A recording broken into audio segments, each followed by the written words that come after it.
a supplement for your experience. This is a passion project by the whole table. I've never heard of something like this. Usually with projects like this, it's just a single DM. But this is everyone involved, which is nuts. That table's optimizing. I highly recommend you check out their Kickstarter. This is their first project. How come Honkai pauses when the screen isn't focused? Back to the story. But this game plays just fine. I believe the very next day we had a session. Despite them both being made in Unity, there's many evidences that suggest that they both really don't know anything about each other. Apart from maybe the director. The lead of Hoyo, or whatever the frick they're called nowadays. Anyway, I'm fucking sick still. And hungry. I still have a sore throat. But I'll be damned if I do nothing today. Well, I won't, but I'll damn myself.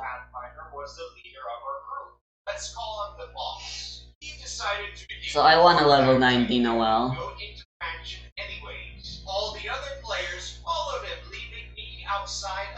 So there sure are a lot of bosses for me to that I want to kill.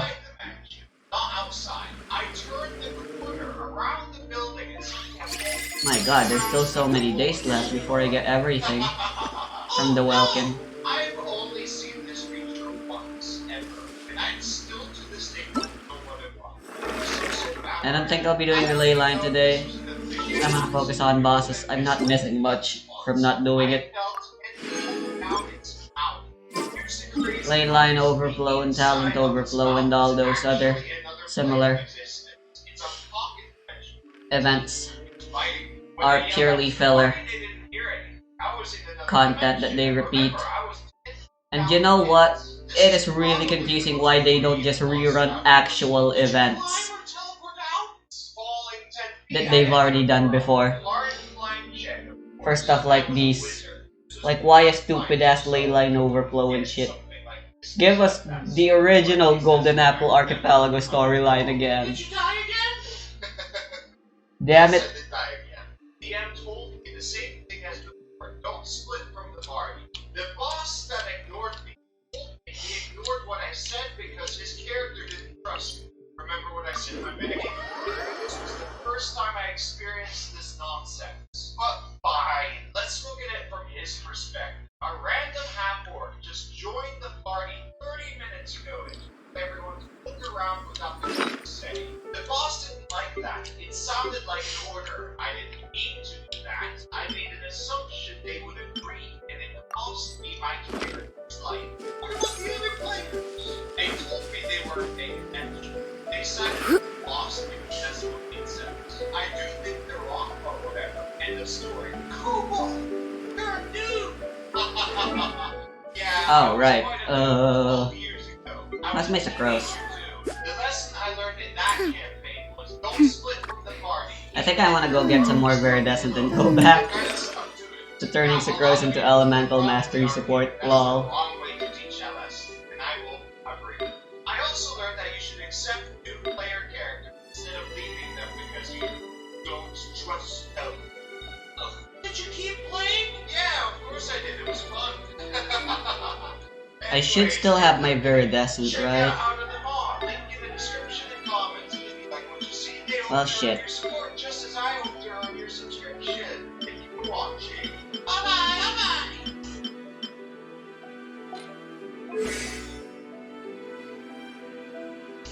She does work as a DPS, especially if I bring Faruzan along, for whatever that's worth.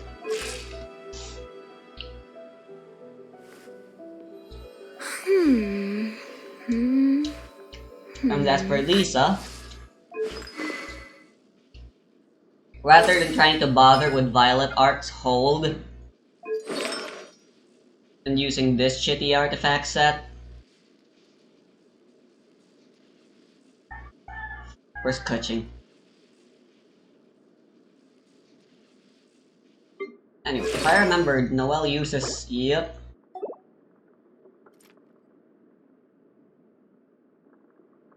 Kuching!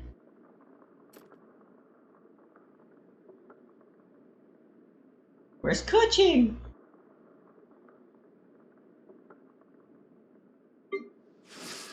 Anyway, I think I'm gonna keep playing with a prepubescent voice like this.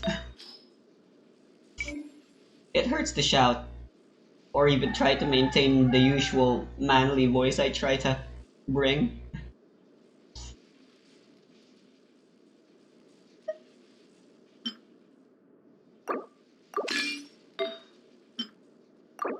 Yeah, so I guess I can get rid of those now. Safety.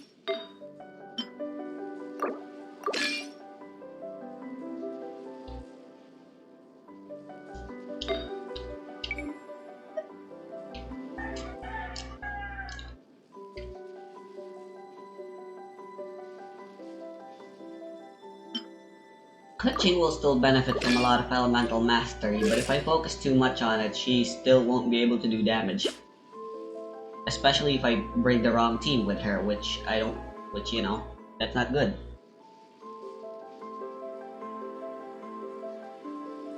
Ultimately, Sucrose is still pretty good even with this kind of elemental mastery. Yeah, preferably you'd want her to have 500. Like Vegeta over here.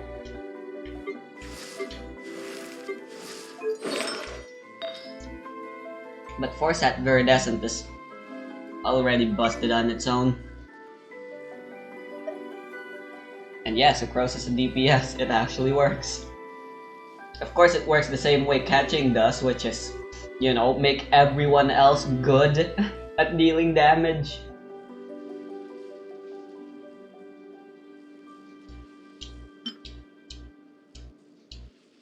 This is actually good.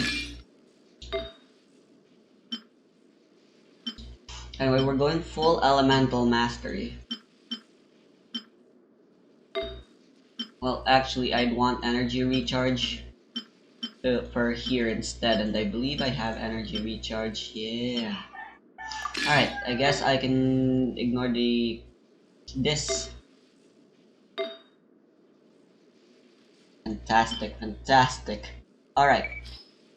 Elemental mastery and energy recharge. I guess I don't have any that has both. So which one's the best among the rest?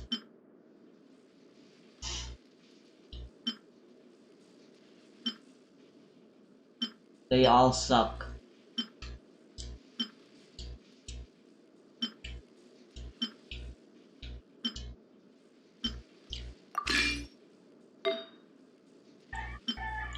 Ooh. Perfecto.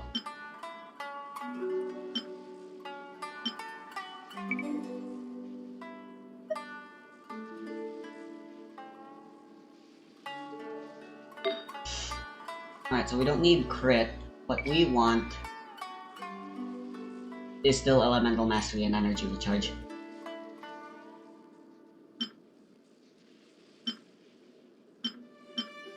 Which apparently I don't have that many of. Oh well, I won't lose out much from using 4-star for now. And luckily, leveling up won't be a problem. Let's start with this.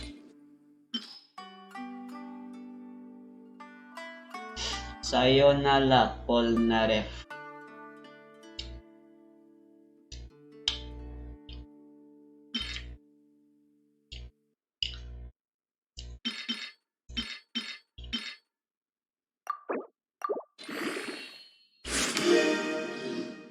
So did Polnareff ever actually figure out the world's ability? It's like the only two direct instances. It's like, when you think of it, a sneak attack is always going to be a good idea. No matter what power system you have.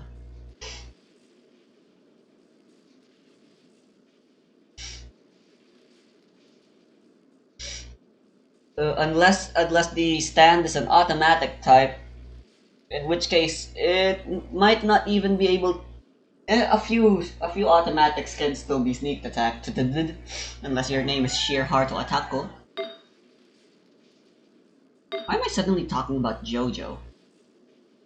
Anyway, we'll keep this as electro damage, because ultimately, elemental mastery is honestly harder to find than elemental damage bonus. There's a 35% chance total that the goblet is an elemental damage, and the remaining 65% is everything else. Of course, those 35% are evenly split, 5% all the elemental, including physical. So that's 7 plus physical per 8 multiplied by 5, that's 5, 10, 15, 20, 25, 30, 35, 40. Never mind, 40% chance. That was a lucky 5 times, that was lovely. I'm just gonna do this for this artifact.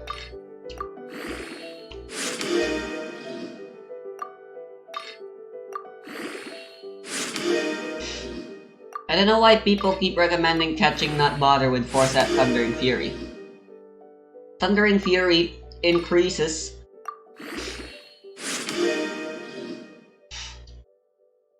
elemental reaction damage and gives you infinite uptime. Unless you're going physical damage clutching, there's literally no reason why you would not want to go Force at.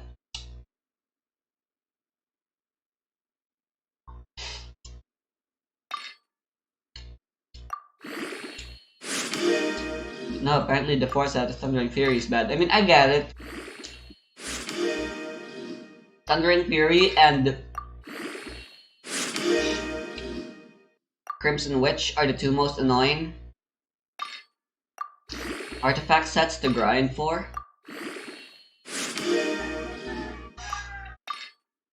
They've made grinding for artifacts slightly, just ever so slightly more tolerable through their relinquishiary.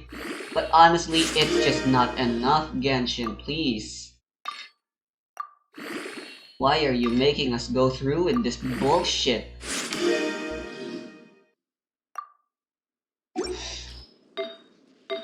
Why do you think this constitutes as good game design? I hope this gets energy recharge.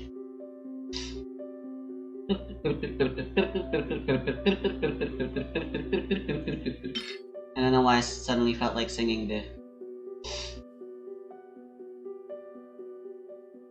theme for when you're in the Korok Forest mazes. Or just the mazes in general. That song is the general maze song. Of course. Okay, it did get energy recharge, that's nice, but everything's going to HP percent. Because everyone knows Lisa could always use more of it.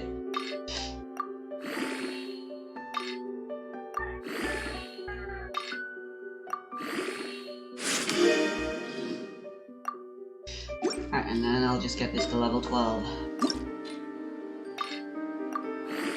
Ooh, lovely.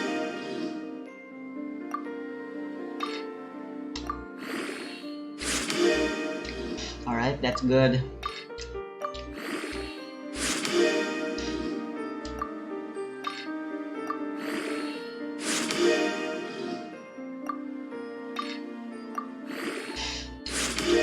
Everything Yao Yao uses apart from talent is gonna come from the new region that's coming soon, probably. Or it could be Liyue stuff. Either way, I don't know what it might be. So I'm not gonna bother preparing ahead of time. Sucks, but what can I do? Collect everything? That's such a waste of time. And very inefficient.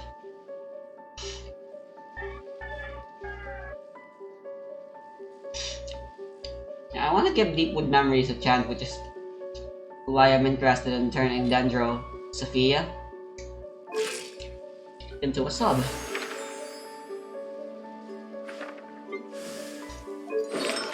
What the hell does he does still have more?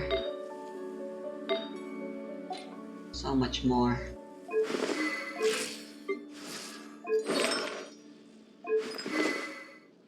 Right, Yanfei, you can have that back. Wincit would honestly be good, but I don't wanna. I wanna keep that on Mona.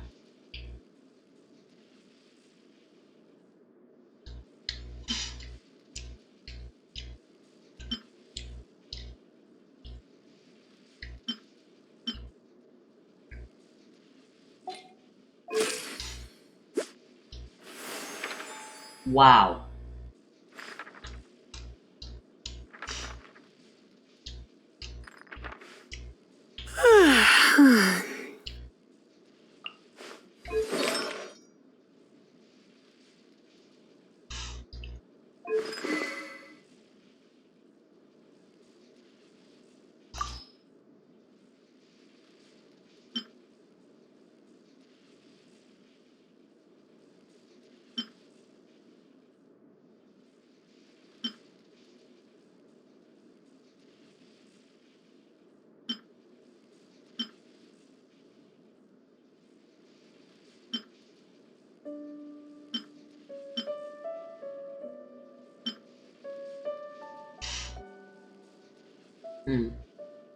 I could go Magic Guide, honestly, if I wanted more elemental mastery.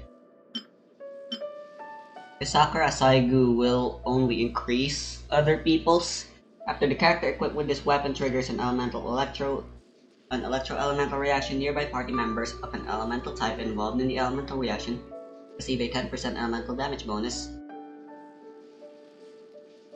For their element lasting 6 seconds, elemental bonuses gained in this way cannot be stacked. Yeah, it's just not that useful. And honestly, I think 200% is overkill even for Lisa.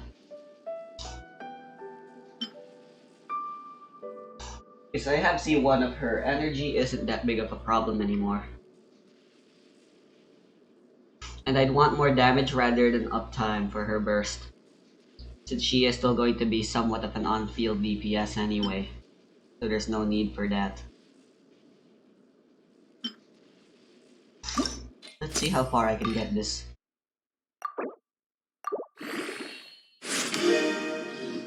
Seems I'll be able to get it pretty far. Level 80 would be good. Anything less than that is not good.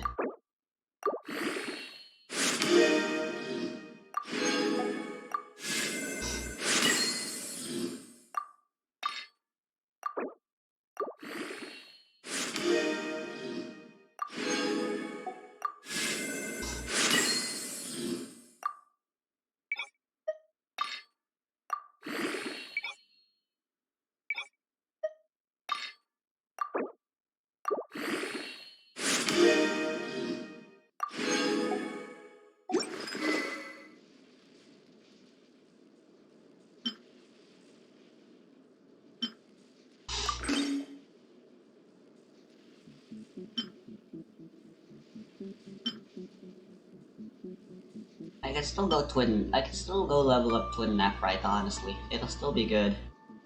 But for now, I'm not really interested. Alright, this commission can wait.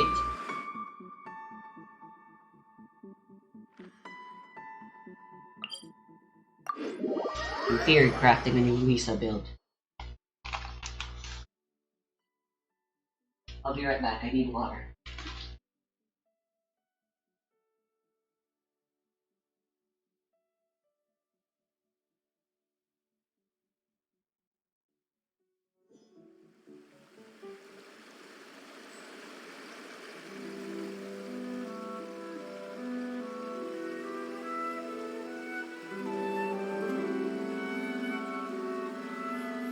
Today's no good for going out. Did I say that yesterday as well?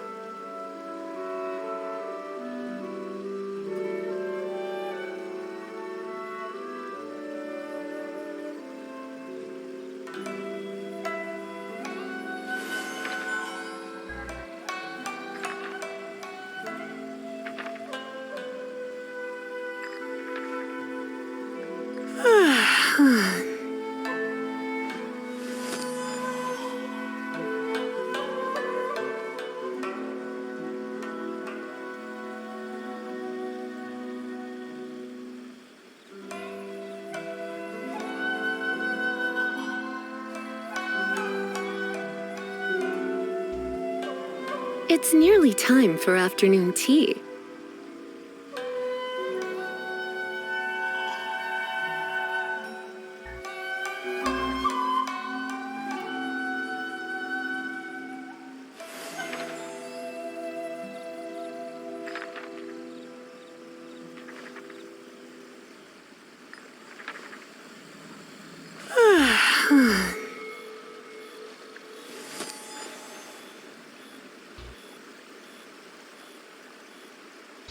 Ugh.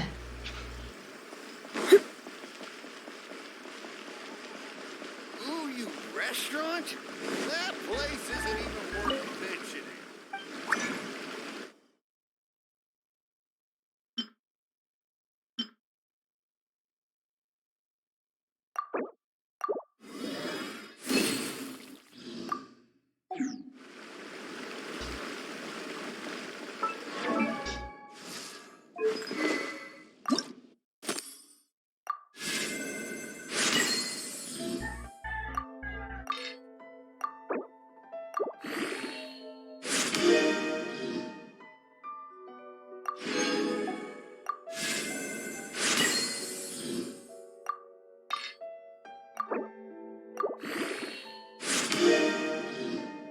Gucci.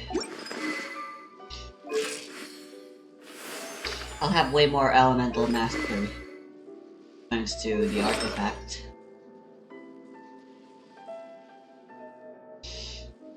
As well as attack.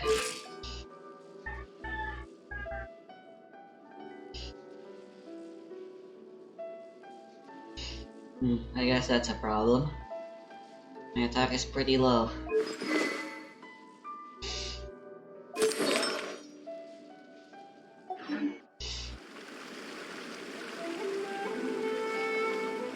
Error. And if I pair Lisa up Add with Astra Abyss. and if I try going for elemental resonance, Lisa will be weaker. But I doubt it'll make much of a difference. More attack will still be good for her inevitably, I suppose.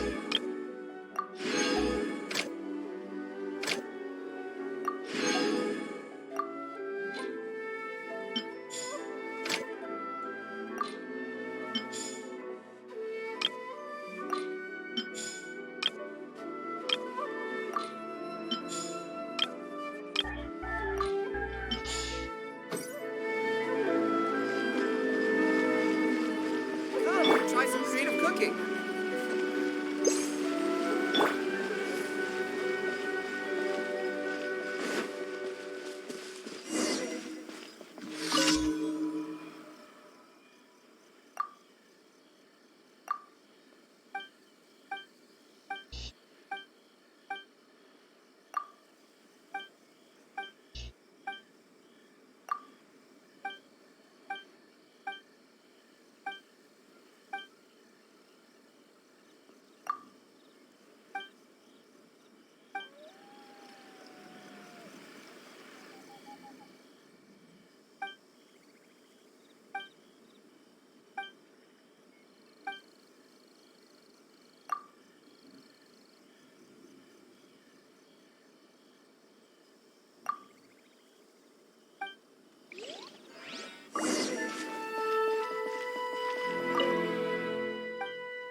I just somehow have a lot of these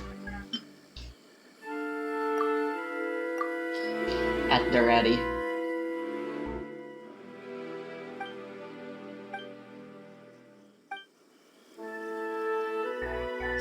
Down goes some wood.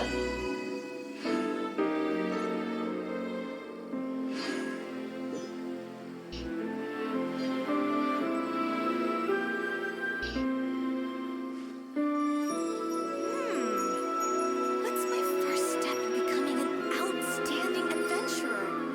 guys, welcome back to another episode of Why Everyone Plays. It's been over 3 months since the last one, which covered Raiden Shogun, and I thought it would be fun to get back into it as this series naturally takes a more positive tone than the Why No One Plays series. With Sumeru fast approaching, soon to be in a couple of weeks, the Dendro element will undoubtedly throw a wrench into all conventional understanding of the elemental system, character priorities, and what is considered good or bad. Be that as it may, I still believe today's character will maintain his status as one of the most popular units of all time in light of everything going well for him, even though from a narrative standpoint nothing goes well for him. So let's not waste any more time and talk about why everyone plays Bennett.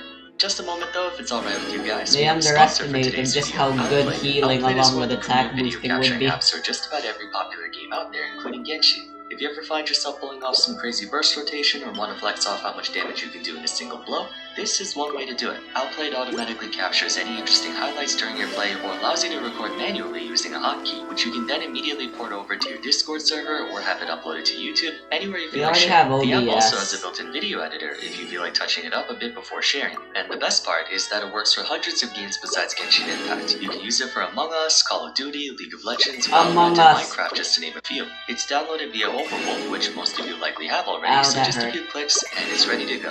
Why did I have to do that? Outplayed, feel free to use the link on screen or in the description. It's a very simple but cool app that makes recording highlights easier for you. Thanks again to Outplayed for sponsoring the video, but for now, let's get back into it. As a member of the original 20 characters released in version 1.0 almost 2 years ago, holy crap, it's been 2 years already, Bennett's potential at the time was not fully acknowledged. Despite being a 4-star character that everyone had access to, the general sentiment towards him could be described as prematurely bad. If you were to look at any tier list from back during the release, you would see the likes of Barbara and Chi-Chi up in S tier, while characters like Shincho, Bennett, and Sucrose were closer to B or even C tier. Of course, with the benefit of hindsight, as well as delving deeper into the game, Bennett's low rating was changed in the blink of an eye, becoming one of the strongest characters in the game, or rather he always was, but now we finally saw it, at a time when many of us 4 stars were invariably weaker than 5 stars. As the first 4-star of the Why Everyone Plays series, he's also a good example of how members of his lineup can fight on a level playing field in spite of their lower rarity. Unless Soil decides to implement some new game-changing system, 4-stars have a better chance of performing well by holding either a support or sub-DPS role, not so much a main DPS. That's not to say there aren't good main DPS 4-stars, but considering you have only 1 slot for main and 3 slots for support or sub, it's functionally less likely that you'll be compared to in sheer numbers, and more focus will be placed on what you provide to the team. Oh, and of course as usual, character appeal. For Bennett, like other Day 1 4-stars, exposure was on the lower side for him. Fortunately though, he received a good amount of involvement in the second Dragon Spine story event. He has a little more time in the spotlight than someone like Chongyun, but certainly nowhere near the same level as that of Shanling or Ningguang, primarily because he's not part of any central authority like the Knights of Favonius or the Chichi. Nevertheless, his insane practical strength gave rise to more awareness of his personality and quirks. After all, if you're using someone on a daily basis, you get to know a thing or two about them. The kid has SpongeBob levels of optimism, it's almost kind of creepy. Bennett is a member of what I like to call the Trinity of Fake 5-stars, comprising himself, Shinto, and Shanling, who will receive their own Why Everyone Plays episodes in the future. What separates them from the rest of their peers is how inexplicably strong their attributes are, as the category oh my god, it's happening again. 5 stars that it's almost of course I get frozen.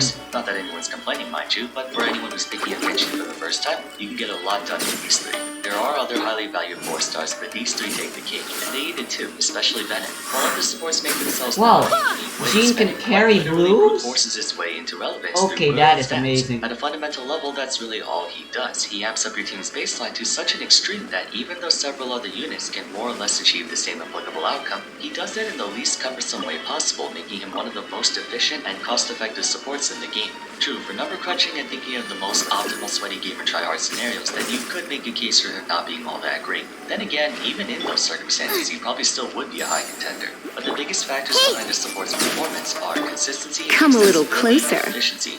You're in for a little shock. Are 2 things, damage bonus and sustain, among other things, but those are the 2 factors of import for this argument. On top of doing honestly pretty solid damage itself, everyone's attack, Fantastic Voyage come a little closer. Around and juices up your active member's attack by up to 139% of Bennett's base attack through conventional means. On his own, Bennett has a base of 191, and with Skyward Blade having 608, that's a total of around 800. You're in for a little shock. Come a little closer. Then Aquila Favonia ranks in at 674 for 865.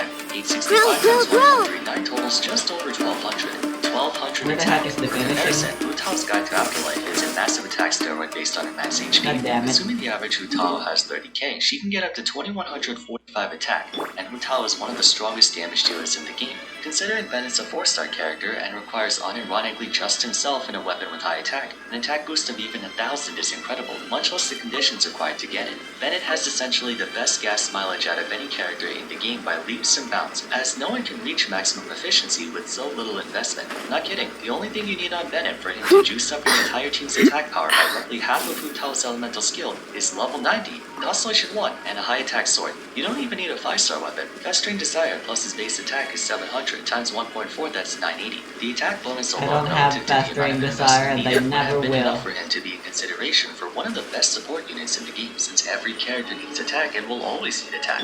Hence why I believe, even with the incoming Dendro element, there's no way in hell Bennett will fall out of relevance, unless there's straight up a 5-star version of him who does exactly the same things he does for the exact same investment, and that's just the attack bonus. To put things into perspective, the reason Bennett's attack boost is valued so much more, even if other supports can theoretically contribute more total damage output, is because attack is universal. Like I said, every character needs attack. Well, besides maybe Yelan. Doesn't matter if you're a Catalyst user or a Bull user, attack bonus benefits everyone. Even health scalers like Hu Tao benefit from the extra attack, although in her case, since she gets stronger when at low HP, Fantastic Voyage's healing is a bit counterproductive. Come a little Even then, closer. the attack bonus is so OD that you can still put them on the same team if you really want to. Regardless, this allows Bennett to fit into virtually any team composition. Come a little you think closer. Of, or rather, not any team composition, every team composition. He's a staple pick for national teams, hypercarry teams, taser teams, soup teams, even chain freeze teams, believe it or not, so long as you don't unlock C6. For every popular team composition right now, Bennett is either best in slot or a fantastic alternative, as there's not a single arrangement of characters that do not benefit from attack in some way, shape, or form. The most noteworthy instance of this would be that of the national team and its variants. Ordinarily, the one theoretical drawback of Bennett's Fantastic Voyage is that it can only ever Come a little see closer. augmentation on whoever is actively taking the field at that time. You can only give the attack boost to one person, that is unless you're playing in co-op. But there's something in Genshin called snapshotting, which refers to the state in which attributes are fixed on a long-lasting effect, ability, entity, or summon based on the character's attributes during the ability's activation. Snapshotting is what allows a character like Shanling to perform significantly more effectively than what many would initially anticipate, as her elemental burst Pyronado has its total damage calculated based on the circumstances during when it was brought out, even after those circumstances are no longer in play.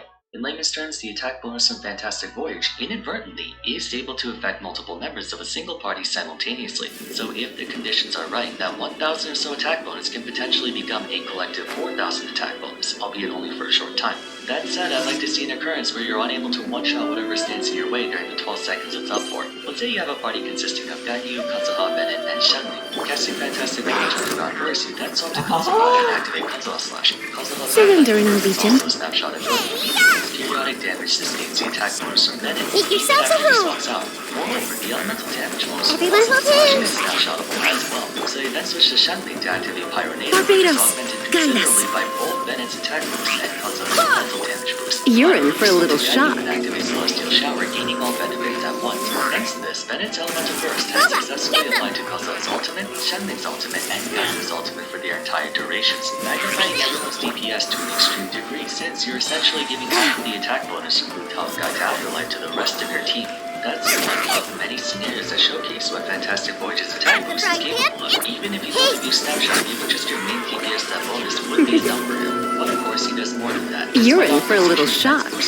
Come a little closer. An equal amount of survivability as well. Personally, the persistent regeneration I see everything. of the same Fantastic Voyage. Several times in the past, I brought up the issues surrounding universally because of circumstances. You're in for a little shock. Come a little closer. Objectively good characters in that they competently perform the job expected of them. If your goal is to survive heavy damage, those two can do that for you, no sweat. It's just that right now, there's no situation where you need healing to that extent. You've been a naughty boy. Quote-unquote meta, even though there isn't one. Characters have to do more than just healing. For example, Diona's elemental burst regenerates her team, but she also supplies Alright, I need Hydra. lower stamina costs, bonus movement speed, and with Constellation 6, you get bonus elemental mastery above 50% health. 200 EM is nothing to scoff at, but when pitted against the overwhelming raw attack boost that is Fantastic Voyage, it's just no contest. Understandably, Bennett's healing may not reach the same level as the likes of Barba or TT, but he doesn't need to. Even with no supplemental healing bonus, you'll be recovering around 3,000 per second. In fairness, he can only heal one person at a time, so if your entire party gets hurt through stuff like corrosion from Rift Hounds, then you may need some backup, but my point still stands. Bennett restores more than enough, especially I in light just of how much realized damage he I provides need the entire Hydro. team. And for the rest, just dodge. But let's assume you're still in need of more healing for whatever reason. Fantastic Voyage is a persistent effect, so it can be stacked with other buffs. If you so choose, It you may is cast as the Diona. stars Oh my God, I foretold. did it again. Okay, so earlier I mispronounced her name as Diona. I keep doing that. It's like Diona. Alright. Anyways, if you so choose, you may cast Diona's Elemental Everything's Burst right ready. on top of Let's Bennett's go. Burst, and you'll have both healing fields active at the same time. That's what makes Bennett so freaking good. Fantastic Voyage doesn't conflict with anything or get in the way of anything. There's no way you can miss timing, mess up rotations, etc. One might assume the major downside to it is that it's position locked, but thanks to snapshotting, if you cast everything inside the circle, the damage boost remains even after exiting. You just need to be more precise on your execution. Actually, wait, I lied. Technically, there is a way Zelda Today's no good for going out. at that point. Constellation 6 has been a point of contention among the player base during the first year or so of Genshin's release. While it provides a noteworthy boost in pyro damage to anyone standing in it, it also imbues melee characters with pyro. On one hand, the extra pyro damage is a welcome treat, especially for pyro teammates like Yoimiya and Shannon. On the other, the forced infusion can work against anyone who doesn't want the normal attacks infused with pyro. But nowadays, I believe everyone has reached the conclusion that the advantages outweigh the disadvantages. There aren't that many DPS units who rely solely on melee attacks of a specific element for the bulk of their damage. The only ones that are surviving are Christian and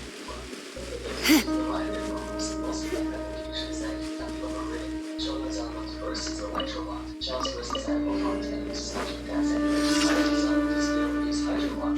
Essentially, most characters have elemental functions that can be overridden, so it's win-win. Okay, I think everyone across Fantastic Voyage is broke. Actually, one of us is still not one of these types. Clearly.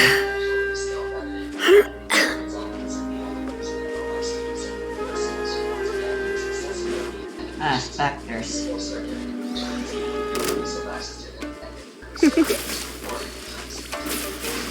Come a little closer.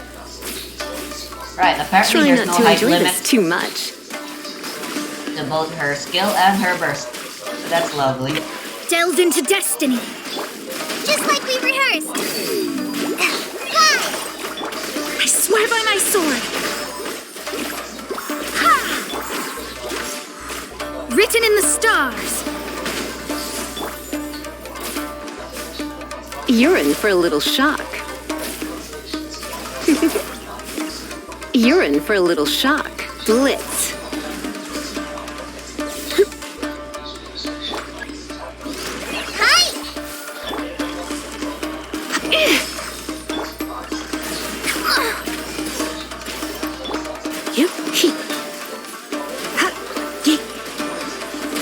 Come a little closer.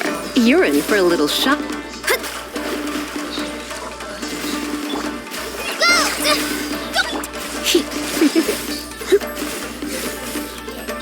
You're in for a little shock.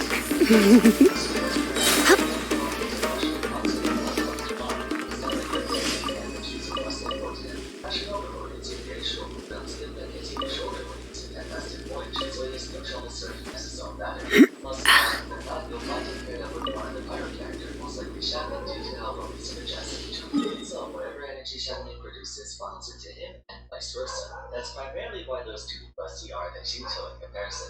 All in all, Bennett is ridiculously overtuned. He's not very intricate or complex as a character, very simple to understand. But what he does is so valuable for a lot of teams and so inexpensive that he doesn't need to do it more than that. High damage boosting, healing, that's really all you need at the end of the day. With Dendron's reactions incoming, there may be situations that require more than just damage and sustain. But if seriously down, that will be enough to knock him off his roster.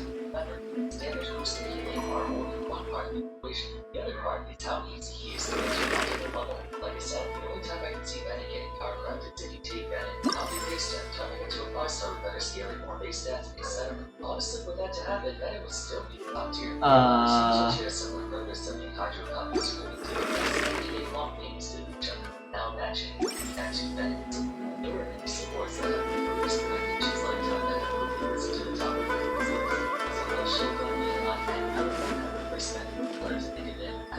Ad Astra. Thank you for completing.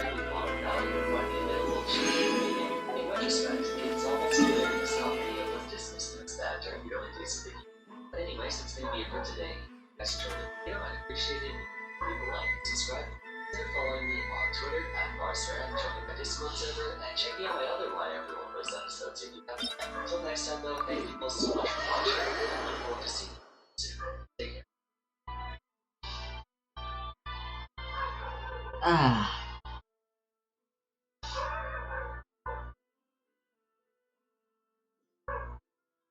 Right, I need a team that can quickly beat both. All the targets I'm trying to beat.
Why not?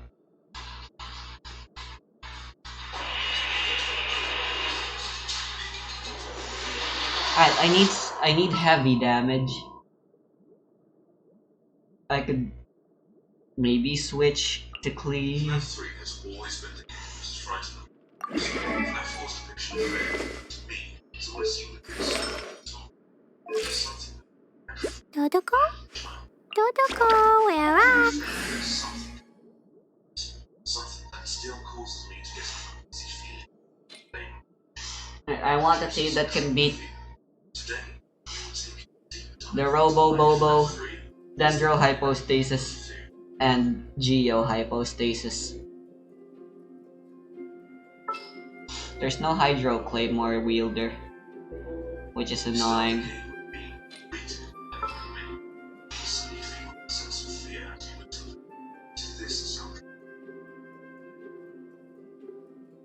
You know what? Overload. Hopefully. Will be enough.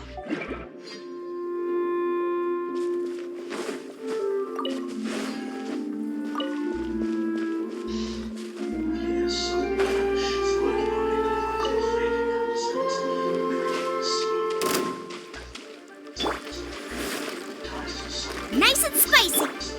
Shine down!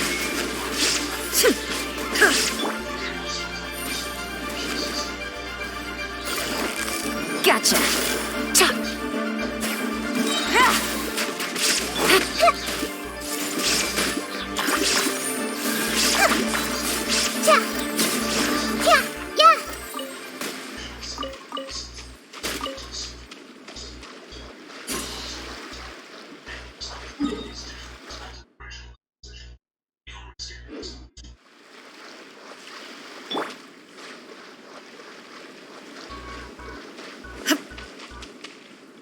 I just realized this isn't actually the best teleporting location. Out of the frying pan. Quietly now. Everyone hold hands.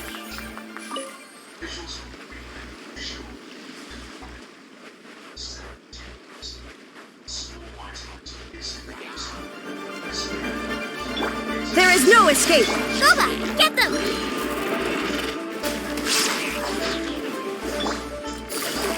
Gotcha. Ha. Ha. Shine down.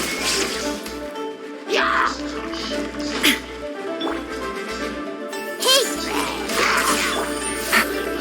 Quietly now. Ha. There is no escape. Oh. Gotcha.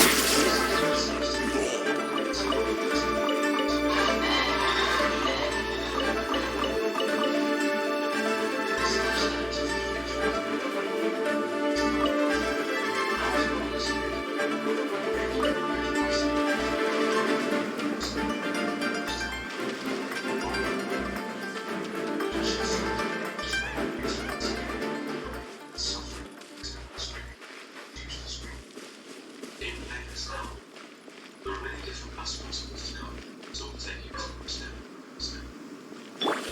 Shine down. I see everything! Yeah.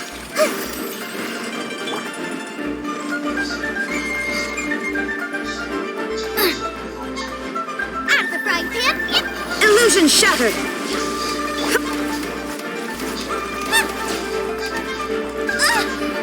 Oh, right, Raiden doesn't consider these Shine down. brick.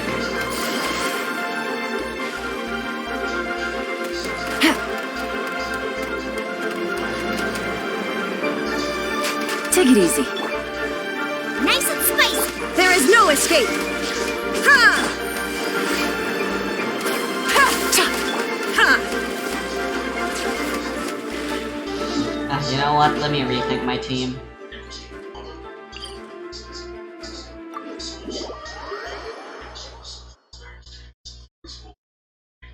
That's why I wanted Zhongli. But Toryu hasn't responded yet. Just keep slicing. Now, one of my favorite things is that for they have such an eerie feel. Sort of special childhood. Can't help but see those big round eyes, gaping smile. Can't put it into words in the best way possible. But I can guarantee you know exactly. The rare occurrence of the spring body once also very makes it eerie. All right, let's go. Another quite interesting thing to point out design-wise is the big alien exosuit scene from Cat 1. It's as if the bright red sign is yelling at the Italy to save himself as an element, almost like a sweet experience. One which cracked in this Send one, send them all! is the entire sound. When we play the game, this ambient is played through.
Here comes the catch.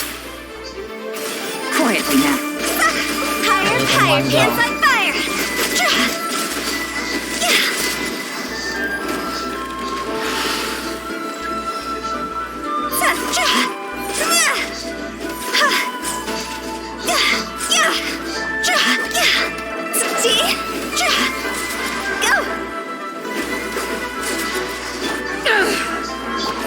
Busted.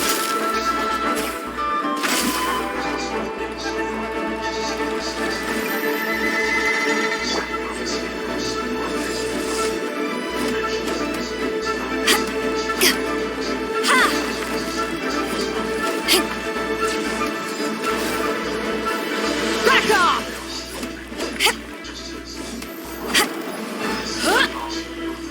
God, I hate this boss so much.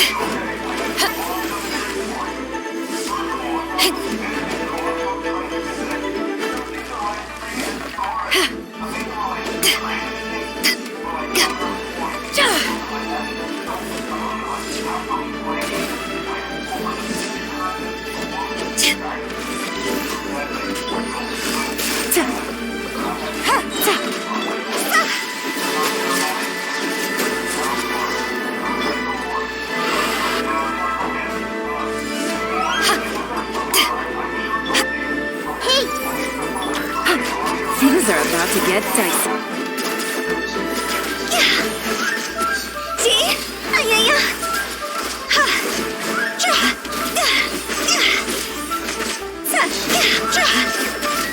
Yeah, I should have just brought a Geo.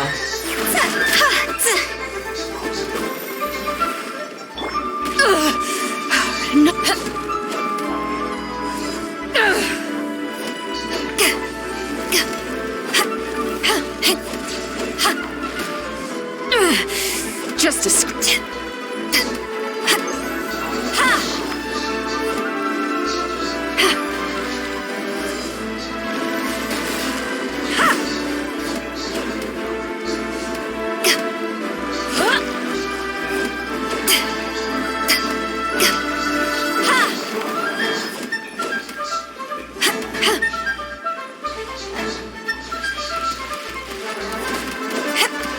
You know what? I could have brought Yoimiya actually instead of Pu Tao. That is assuming she'd auto attack the actual Geo Hypostasis.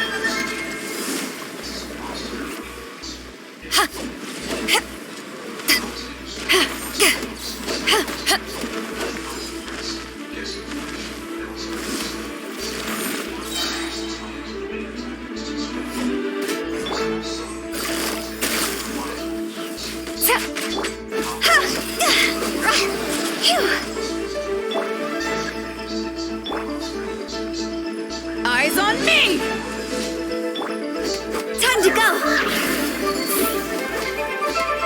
Damn it!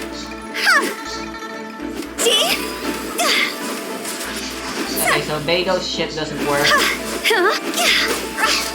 against the stone pillar, so I can't overload them.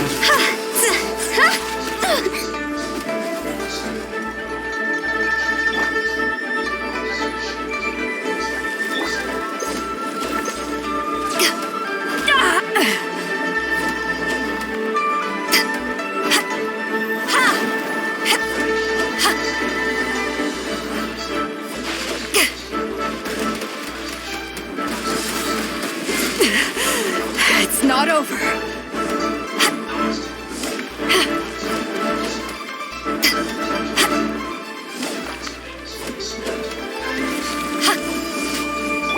Gotcha.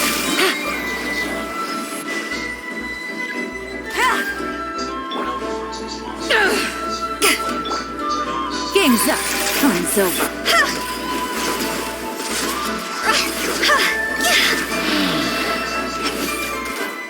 Finally.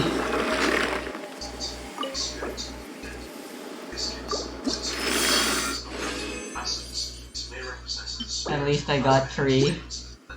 But god damn it, that sucked. It could be the remains of Freddy's combating most famous environment, and could be used to emphasize how something has come back from the past to haunt the protagonist. That thing being Freddy. What is the situation? Designs, they all seem to be burned.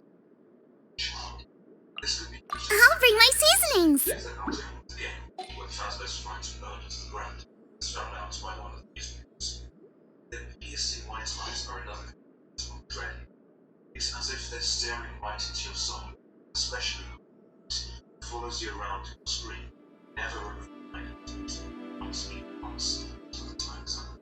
It's as if the puppet is peering directly into you, creating you. Balloon Boy's jump scare is the one that stands out. His face is somewhat distorted during the scare. Well, not so much distorted as stretched. This is quite similar to a lot of features seen like in analog horror, where characters' faces are horrifyingly strange and twisted. This analog horror was a trend since the late 2010s, which was around when FNAF 3 was made. Are you going to hold a festival? As well, taking inspiration from that's or just have the eerily strange face and simply horrifying at the time. Possible callback to the screen. Something to notice regarding Phantom Freddy is how the loops of horrors across the large room offers to get it. This is influential. Piece by piece, closer, as if you're being pushed closer to every able to leave this. Not to mention, jump scares trying to produce. The sound of this is always related to danger. Cats,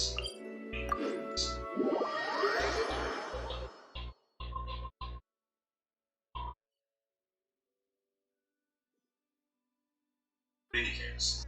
Minigames have been a thing since FNAF 2, but in FNAF 3, they seem to be much more important and twisted. They are important in the sense of the storytelling, and twisted in the sense of it being initially, and to the average fan, clear on what they mean. They all appear very subtle, as without one. It's not like the FNAF 2 death minigames that have been often done. With these, you need to do certain things or certain nights to be able to live. For example, Illusion shattered! by clicking certain parts of your video sheets, that you can't play, or you accidentally Out of the frying pan, into the fire! Eat! The Temple of Wisdom! Quietly now.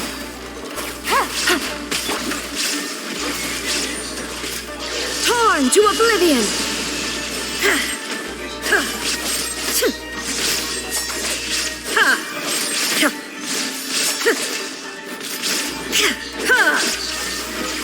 Boba, get them! Busted. Here comes the catch. Make yourselves at home!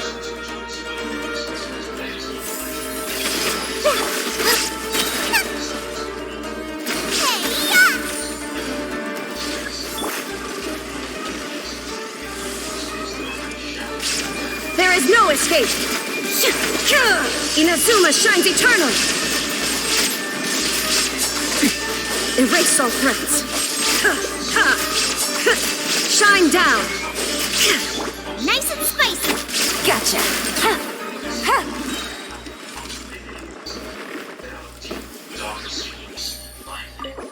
This mirrors Fazbear's with their happy cartoon mascots, with the reality of murders beneath. Mirrors the entire premise of FNAF 3. Deep dark secrets hidden wherever we go. The last two of these minigames, however, are very different. To begin with, the music is now drastically changed. It is now in a minor key rather than a major key.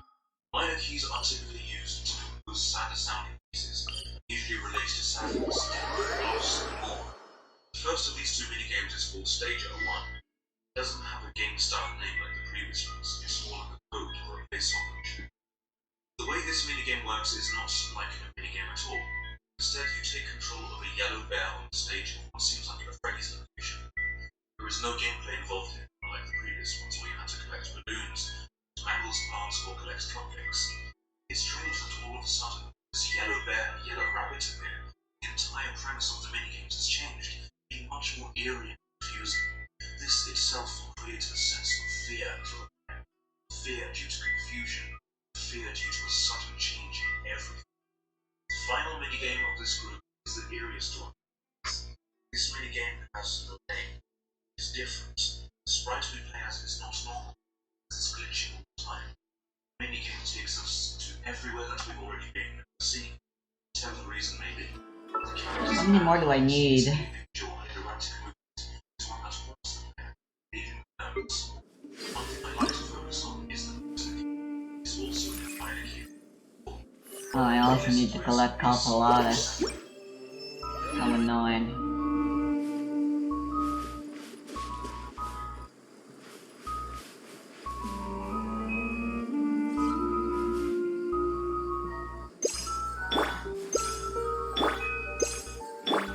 Some parts of the song have descending phrases which add to the descending motion. Sadness, senses, madness. How those define meaning. Instead, brings all of these together before it allows you to there isn't much in the specific meaning to say about it. I think it's more efficient if I use Huta instead of Xiangling. Did you think we were done with the minigames? I think it was.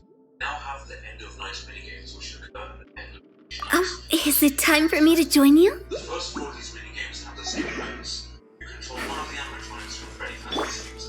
Night 1 being Freddy, Night 2 being Bonnie, Night 3 being Chica, and Night 4 being... In all of these minigames, you are in the abandoned Freddy's location. Go!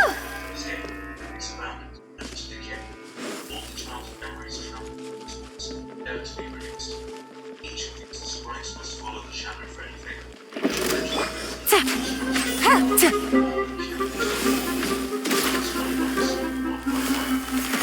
Busted. Game's up. Fun's over. Torn to oblivion.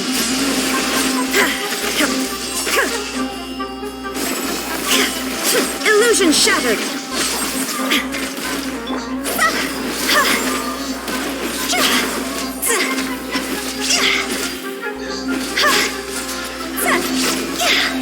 Fire, pants on fire!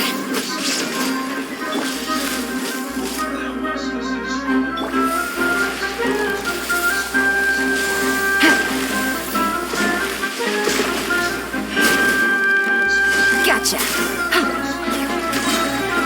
Shine down.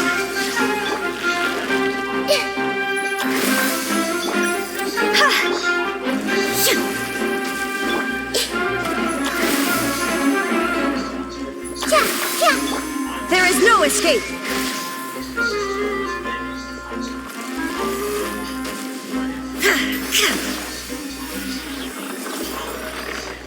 All the other spirits care of them. It chases after them, forcing them to eventually retreat to a yellow rabbit suit. This rabbit suit being shown will be a callback to the yellow bear and yellow rabbit scene in Stage of. This eerie feeling of sudden change seen in Stage of 1 can be replicated here, as it is in the player's mind. Double man eerie laughs. He laughs at his victims, but is oblivious to his fate. The suit locks him, releasing a fountain of blood everywhere as the phantoms fade away, letting him die. He has been trapped in the springs.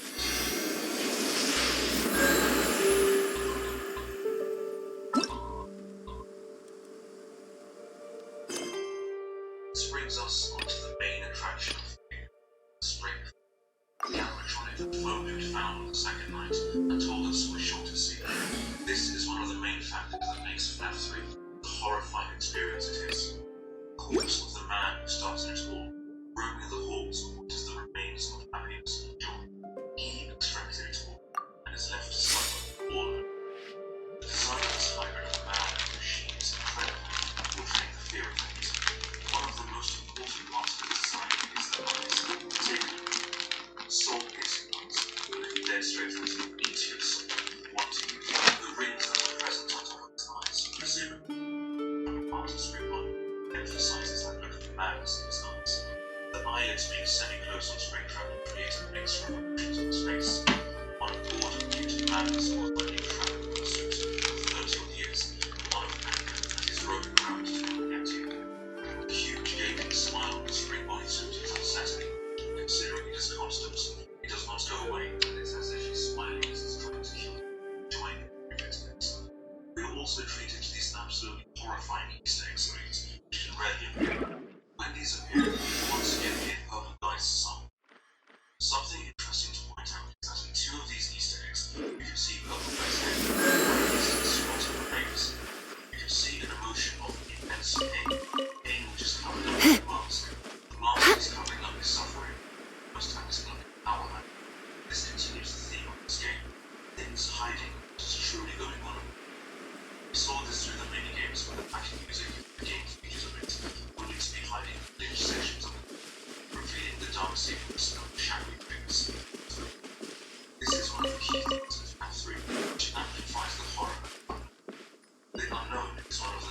fears of people.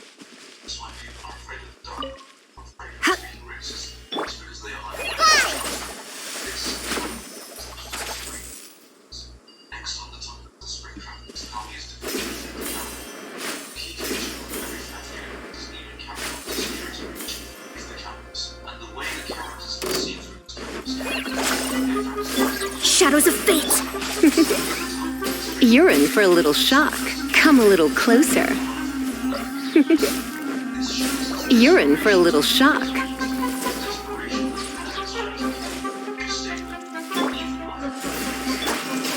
Hi! Go as planned!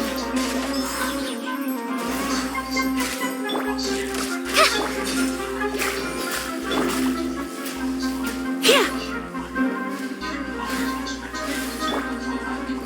Let me scry.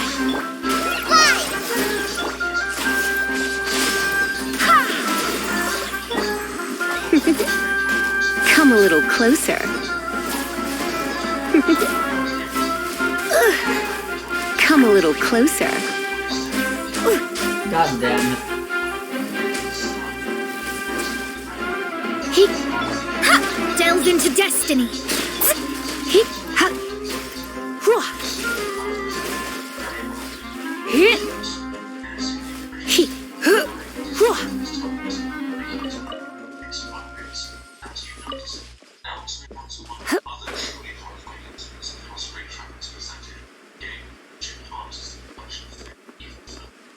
This is a mechanic where the voice of the balloon is used to illustrate the way. This is used as a way to further reveal his desire to kill, his immense madness, and his absolute hatred for any child he sees or hears. After all, it was due to the children that he ended up with for 30 years. He wants to kill nothing. This message is a rabbit man who detected its prey and will not give up until he has found it. Nothing. He eventually gets to the office where he stares at you. It's not the same as when Bonnie or she could do something at one, but the other electronics do something at two. Because this is the power that started it all. Almost face to face with you was cause of all this madness. Produces a sense of anxiety. Face to face with electronics. The honors that mentioned previously started the video. These posters. Case of I forgot where the entrance is.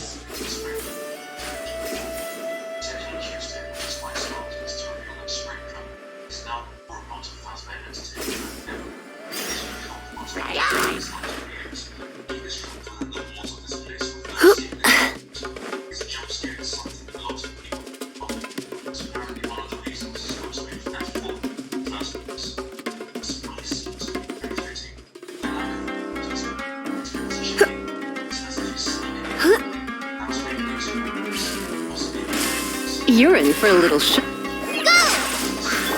Let me scry. You're in for a little shock. Come a little closer. Blitz.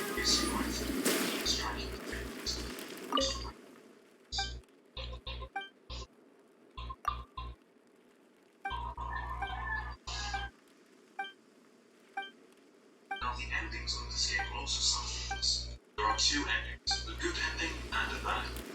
Let's focus on the bad ending. The bad ending reveals the masks of the five electronics. Freddy, Bonnie, Chica, Foxy the Fronts, and other less visible program. The eyes are illuminated with the light from the inside of the masks. This is the spirits of the children still trapped within. The orange glow can be compared to fire, relating to the children's burning anger and fury, still being trapped. Music that is played is the music box, the same song featured in this day. It's not melody, as if once again trying to conceal the reality of the torture, the suffering, the crying. Good and or shining screen once again the same layout. All the lights are off. This time, relaxed piano tunes. It shows that the song is not breaking the darkness. The hollow heads of the electronics and possible timings to the children. There it is. This newspaper contains a very well-made. This is the H. Burns newspaper from the art of 1896. It shows the savage look and bold Chicago's.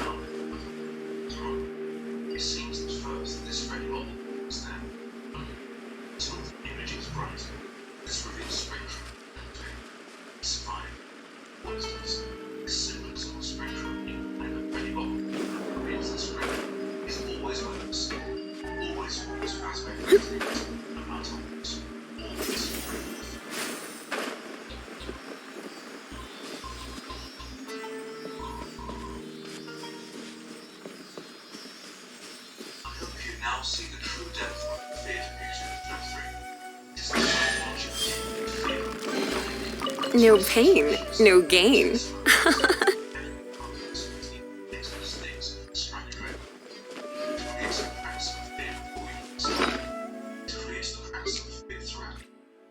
All these tiny little details connect to create something to be true. Whether or not this was intentional or unintentional is the reason as to why the question is the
Oh boy.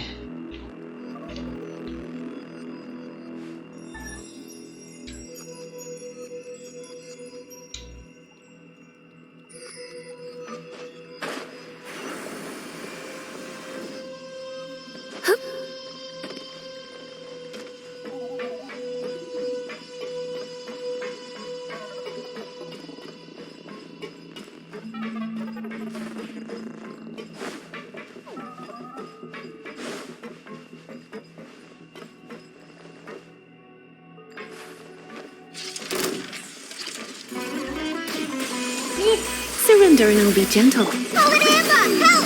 Fly! Fate is upon you. Shadows of fate. Wind, hear me. Go as one!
I just remembered the video I wanted to watch.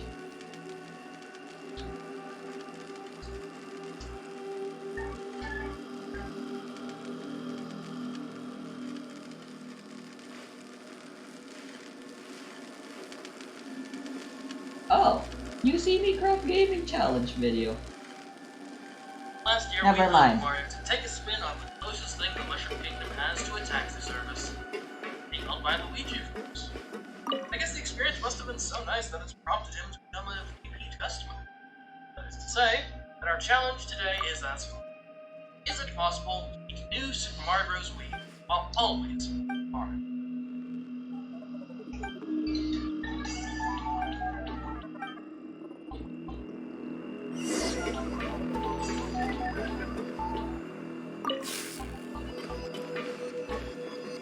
Now, as for the rules of our challenge today, they're entirely the same as last time. But for those of you who didn't see that video or have more links to experience with Brenda, we'll be playing in two-player mode as any level we must immediately pick up Mario and not drop him until the end of said level. There are exceptions for certain required actions, of course, from Mario, for doors or other warp rooms, so long as Mario is picked up again as soon as we come out the other side. Mario and Luigi are both in principle allowed to take damage, however, in practice, Luigi really can't take damage, because when he takes damage, he tends to drop Mario on the lap. And of course, neither of them die after starting to retire. If we can get to the end of the game and beat Bowser while staying in accordance with these rules, we've got a successful challenge. All that established, let's get into this. Level 1-1 was unsurprisingly quite easy through and served as a prime place to source the Propeller Suit power.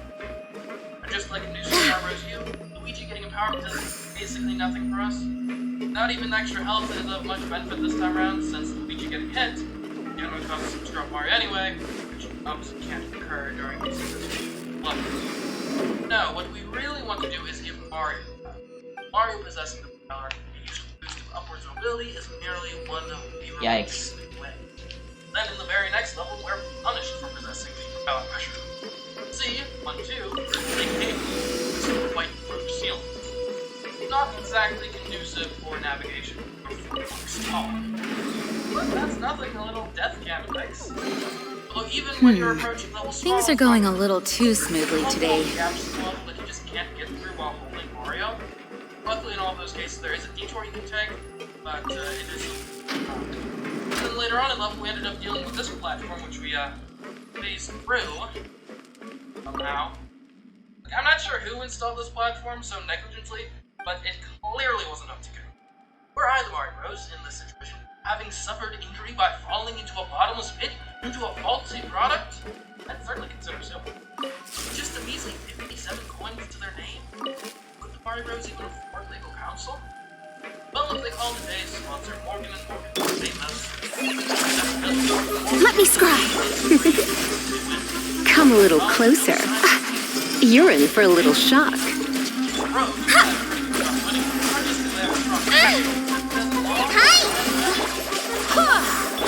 Shadows of fate. Come a little closer. Yep. Morgan is ready to fight for you with attorneys who focus on every area of personal injury law. Alright, slip and fall, workplace injuries, medical malpractice. So if you ever find yourself injured, you can check out Morgan & Morgan at their website, quickpeople.com, or by dialing pound. Thank you, Morgan & Morgan. Weird. Now, the last thing we face in 1-2 is this pipe. See me Craft getting sponsored by a law Apparently, you can't firm. even attempt to enter it while holding Mario. What I ended up having to do is throw Mario as Luigi was pressing against the pipe, which in my opinion does not constitute a breach of the challenge's rules. 1-3 contains Yoshi, which we were unfortunately unable to prize, because doing so would cause Luigi to drop Mario. This was a bit of a shame, as I was hoping to access the secret exit, which is to be accessed by a flutter of time, Yoshi. Luckily, the propeller... Who is one? I swear by my sword. Written in the stars. Just like we rehearsed. Don't be such a brute. Try not to enjoy this too much. You're in for a little shock. That Delve into destiny. Have position. Once you're into position, that would most certainly be a violation of the challenge rule. So, are we unable to use cannons? Because if so, that's a problem because I'm not looking forward to the water level. Not good. See, if you hold down the D-pad on Mario's controller while Luigi enters a cannon, instead of waiting for Mario to fall completely, then he can push the cannon. That brings us to World 5, which unsurprisingly features a pretty massive jump. 1. That spike starts right away in D5. The first part, dodging the ungodly abominations that are walking broad plants, is actually fairly simple installation. Not so simple in this part here, vines. The issue is that as soon as you touch the vines, you find yourself being jumping off from the vines with reels is an action that causes you to walk with Mario, as Luigi leaves him behind to cling to the vine like a sloth. So in short, we somehow need to get to the level without touching any of the vines. It's quite difficult, as many of the vines are positioned basically unavoidably in the middle of our necessary jump marks. However, jump marks can be quite flexible. So,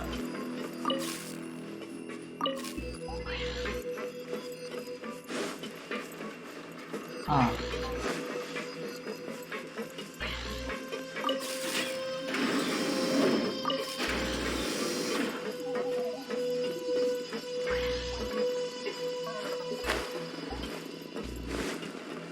and let's open the door after that. Sure, the wheel section is tense, but it's far from a roadblock. Next thing you know, we're approaching the...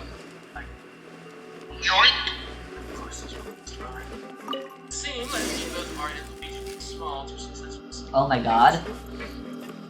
Fortunately, mine comes right after the jump, which a propeller suit is necessary to get past. So, each of us have the propeller suit, and not have it by this point. We could somehow damage Mario between the two, so that would be correct. I'm a bit... Shadows of Fate.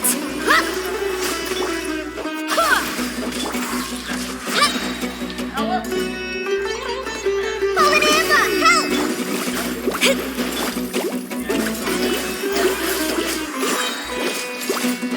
Barbados, guide us.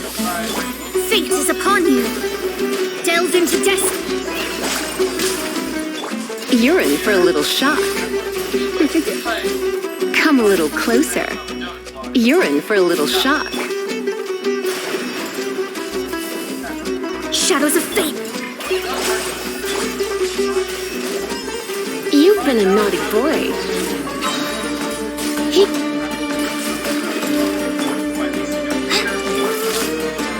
Go as planned!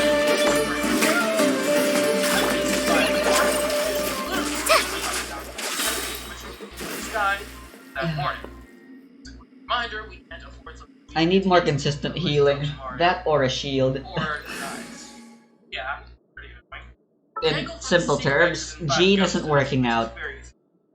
That unlocks 5 cannon, which shoots us straight to Wish me luck!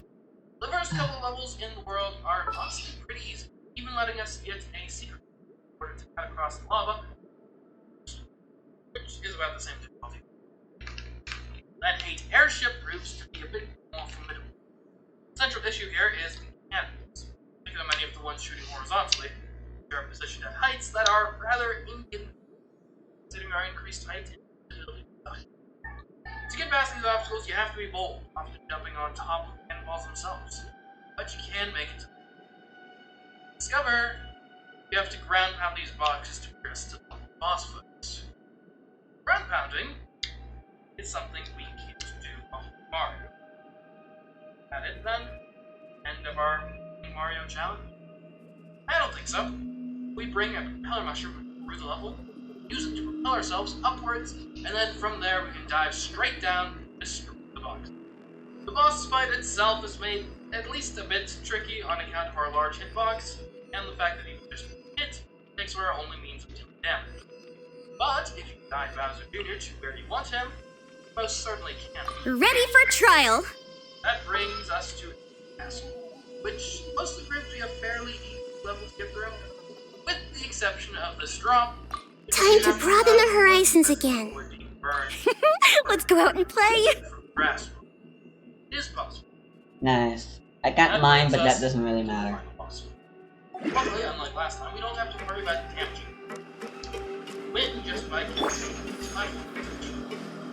Unfortunately, this platforming section features a constant barrage of fireballs aimed at our, again, quite large inbox. And then there's the inability to duck, paired with the numerous parts below that certainly intend for you to duck. Yeah.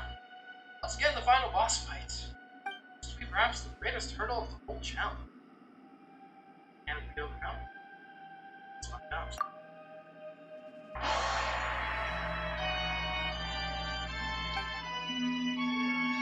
Bruh.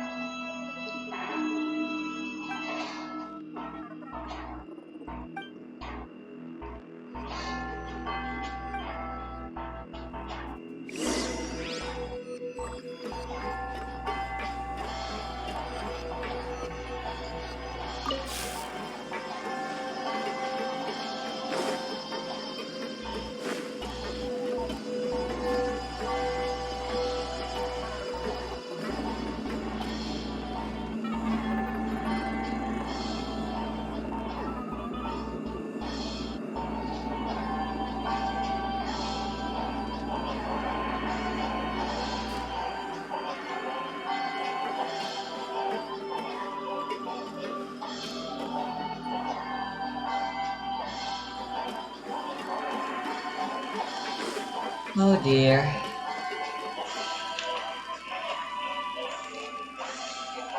You know what? I'm not dealing with this some other time. I'm still much too weak. I want to lay down in bed again.